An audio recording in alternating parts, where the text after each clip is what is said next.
Oke, balik lagi bareng gue Rifs Muhammad. Jadi karena kemarin kita kan udah sempat bahas film, barang-barang elektronik dan hal lainnya lah yang menjadi interest gue.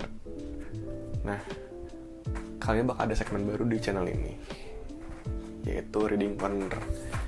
Apa itu Reading Corner? Reading Corner itu adalah segmen dimana gue nantinya bakal ngasih review atau ulasan tentang buku-buku yang gue baca. Ngomong-ngomong, kenapa namanya Reading Corner? Karena Reading Corner itu adalah sebuah tempat di kampus gue, tempat baca-baca buku, atau misalkan ada jurnal, atau ada juga bekas-bekas skripsi senior. Nah, jadi intinya itulah tempat baca. Nah, jadi data dari UNESCO itu, minat baca orang Indonesia itu adalah peringkat 60 di dunia. Kalau dipersenin itu 0,001%, atau 1000 banding 1 lah.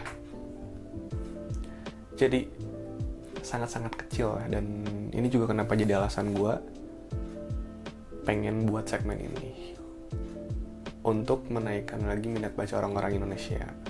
Ya meskipun gue juga gak terlalu bukan orang yang rutin baca, tapi mungkin dengan ada konten ini gue bakal sering baca lagi gitu. Dulu gue sempat sih sering baca zaman gue ngampus, udah vakum, dan sekarang gue pengen mulai lagi gitu. Gue ngerokok dulu.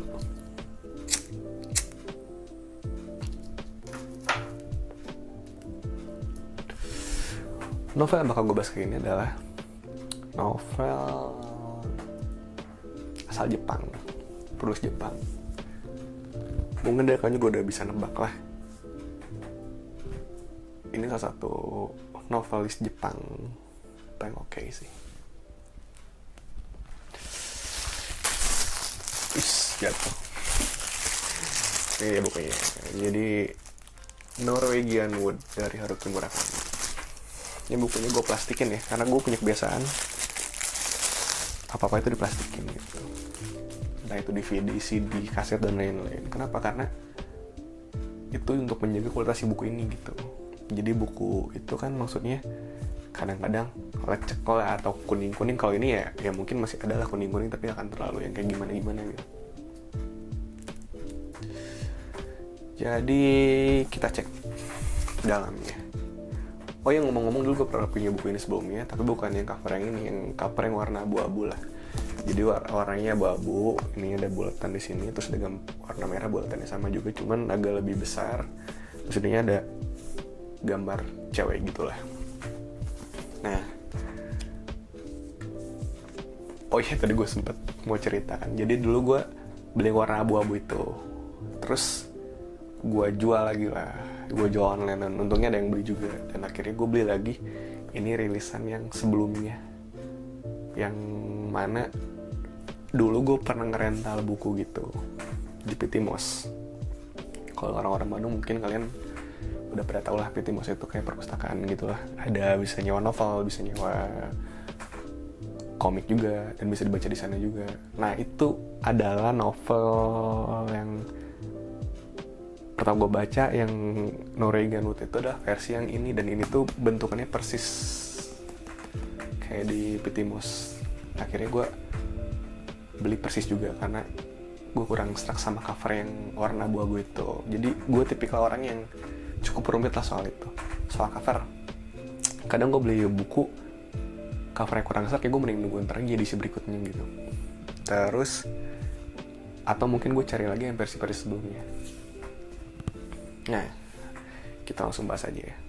Ini nih ada kayak apa yang namanya plastik licin gitu lah, gue nggak tahu itu namanya apa. Nah, terus disebutin kan karya Haruki Murakami, dan ini dicetak pertama di Jepang itu pada tahun 1987 dengan judul aslinya Norway no Mori. Kalau di Indonesia itu cetakan pertamanya di Juli 2005, dan ini adalah cetakan kelima di bulan November 2009. Penerjemahnya adalah John Johanna. Dan menurut gue sih ini terjemahannya cukup bagus ya. Maksudnya nggak ada yang kayak gimana gitu, kayak jadi dibuat kita nggak ribet gitu mengartikan si konteks dari cerita ini.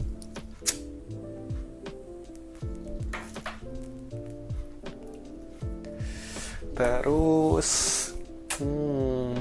dan ini fakta menarik sih, maksudnya Haruki Murakami gitu, sebesar Haruki Murakami dia belum pernah mendapat Nobel gitu, kayak apa ya, nasibnya tuh kayak Leonardo DiCaprio sama Oscar gitu belum jodoh, dan Haruki Murakami juga sama kayak gitu. Nah, jadi sudut pandang di novel ini diceritakan sudut orang pertama, yakni itu dari si karakter utama dalam buku ini adalah Watanabe namanya. Nah, terus latarnya ini adalah Jepang di akhir tahun 60. Nah, di tahun-tahun segitu itu adalah diceritakan di novel ini adalah saat-saat dimana siswa-siswa itu mulai berontak terhadap pemerintah lah, sama ke Indonesia mungkin ya, waktu di era-era tahun 98 gitu. Nah, di sini diceritakan mungkin mirip-mirip seperti itu. Dan si Haruki Murakami ini mengemas ceritanya itu dengan benar-benar enak dibaca gitu, nggak bosan. Kadang-kadang kan kita baru buka beberapa buku juga udah males gitu kan lanjutinnya juga.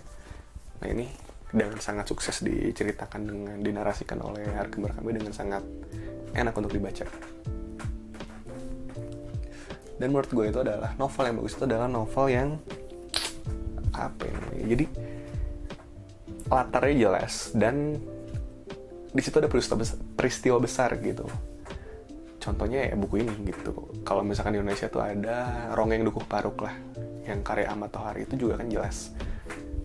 Jadi itu menurut gue bagus lah, membekas, dan kita juga bisa ngebayangin gitu di pada tahun segitu tuh ada kejadian apa yang terjadi, dan enak aja gitu ngikutin.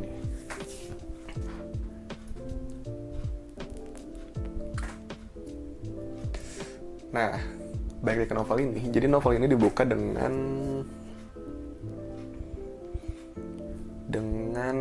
si karakter utamanya ini, si Watanabe, sedang berada di dalam pesawat menuju ke Hamburg, Jerman.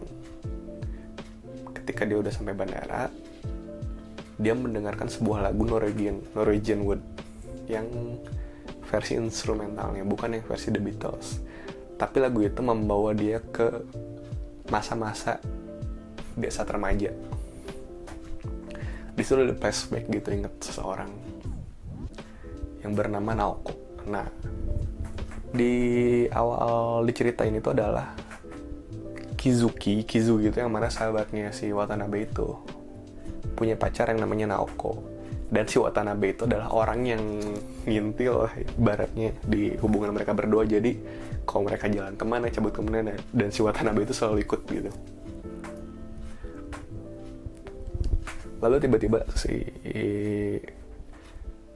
Kizuki itu bunuh diri, dan Watanabe sama Naoko itu trauma atas kejadian tersebut. Watanabe memutuskan kuliah di Tokyo, dan Naoko pun menghilang, gak ada kabar gitu, sampai pada akhirnya mereka ketemu lagi di Tokyo dan jalan bareng gitulah. Dan di situ jadi mereka jadi dekat. Dan setelah itu mereka jadi kayak apa ya, pokoknya deket banget lah. Gue juga agak lupa sih, ini kan bahasanya tahun 2014 atau 2015 lah. Cuma karena ini novel bagus jadi gue masih samar-samar ingat. Lalu Watanabe kuliah di Tokyo dan kayak lost contact gitu lah.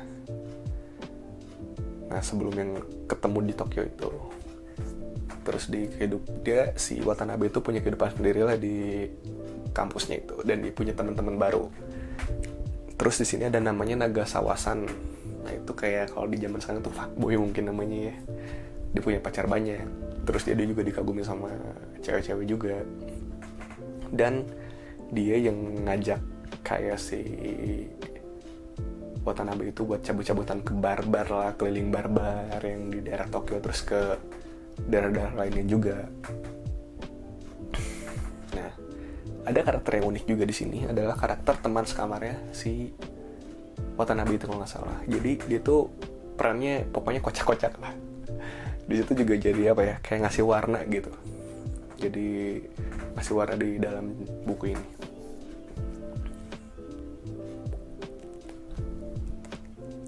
Terus di kampusnya itu dia ketemu sama satu cewek yang namanya Midori. Midori ini kayak apa ya, kayak cewek-cewek yang gaul gitulah di kampusnya. Nah di situ si Watanabe pun merasa dilema gitu antara harus memilih si Midori atau si Naoko. Karena juga keterbatasan si Watanabe untuk ketemu sama Naoko juga jadi faktor gitu. Dan hubungan mereka itu hanya melalui surat menyurat. Sampai akhirnya si Naoko itu diasingkan ke tempat ini, rehabilitasi orang-orang yang gangguan mental. Ya gitulah ceritanya, karena mungkin saking terpukul dia dan segala macam hal. Terus ada titik dimana si Watanabe itu bertemu ke tempatnya si Naoko itu. Jadi mereka bertemu di sana, dan ada satu lagi karakter muncul namanya Reiko. Reiko itu adalah teman sekamarnya si Naoko. Jadi Reiko adalah seorang wanita berumur 30 tahun yang bisa main gitar, dan jadi kayak menengahi lah antara si Naoko sama si Watanabe kalau misalnya mereka ribut atau ngapain gitu. Kalau nggak salah ya, gue agak lupa juga itu soal itu. Nah jadi segitulah kurang lebih kayak kisi-kisi dari gue, dan kisinya lu bisa baca sendiri lah. Ini novel bagus banget. Sebagai penutup, dan ada catatan dari gue, jadi pas setelah gue baca buku ini, gue mulai mau cari-cari buku yang buatan dari si Haruki Murakami ini. Ketika dulu ya tahun 2014-2015 gue mau sempat nyari, cuman pas gue browsing dan tanya-tanya ke orang-orang juga, katanya novel Haruki Murakami yang lain itu banyak mengandung unsur surrealis, dan ini jauh banget sama ini ya, maksudnya. Jadi gue takut kecewa gitu. Saking bagusnya itu tuh buku. Dan kalau misalkan gue ditanya gue kalau mau bikin novel-novel kayak gimana, nah yang kayak gini. Jadi ini drama percintaan, tapi maksudnya nggak menye-menye gitu. Dan ini simpel dan nggak berat lah. Gue pun bukan tipikal orang yang suka baca-baca yang berat-berat gitu lah. Ini cukup ringan lah menurut gue. Tapi dengan ada channel ini, mungkin gue dalam waktu dekat bakal baca karya Haruki Murakami yang lainnya. Jadi kalian tunggu aja di video-video berikutnya, oke? Segitu aja dari gue. Sampai jumpa di video berikutnya.